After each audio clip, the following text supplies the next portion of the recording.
Because there's more than one way to see. With our eyes, we call that sight. But there's another way to see called insight. Just a few little pointers on the mind. Here's number one. It needs to be nourished, needs to be fed. There's an Old Testament phrase that says humans cannot live just on bread alone or food alone.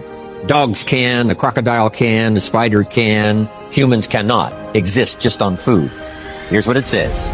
Humans also need words. Words nourish the mind. Words give life. Words create insight because there's more than one way to see. If we see with our eyes, we call that sight. But there's another way to see called insight. That's why we come, gather for a couple of days, attend the classes, go to the training, read the books, do all the stuff, is to develop more insight, letting our mind be nourished to think, ponder, and wonder, and conceive ideas, projects, purpose, give structure to something for the future, whether it's better health or better career, better future.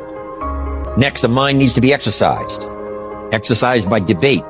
Exercised by reading both sides of the debate, both sides of the question.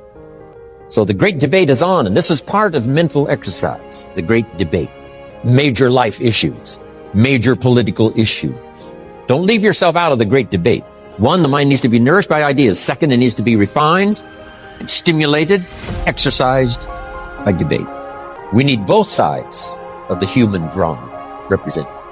Some stories that we read in the Bible of people to admire, others are people to despise. In your library, you need a book on Gandhi and you need a book on Hitler. One book to show you how noble someone's aspirations can be, and the other book to show you how despicable and how evil someone's goals can be.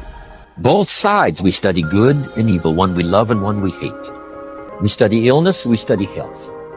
Someone says, well, you can't study the negative things. You have to study the negative things.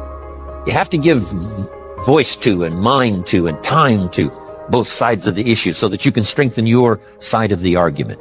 In raising our kids, we have to pose both sides. What's the danger side and the safe side? Our personal philosophy does two things. One, helps us to see the dangers on one side so we can avoid or minimize those.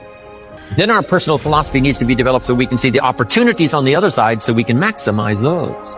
And for the balance of your life, that's going to be the twin challenge in developing ideas and philosophy and strengthening all of it so that you can avoid the dangers, maximize the opportunities.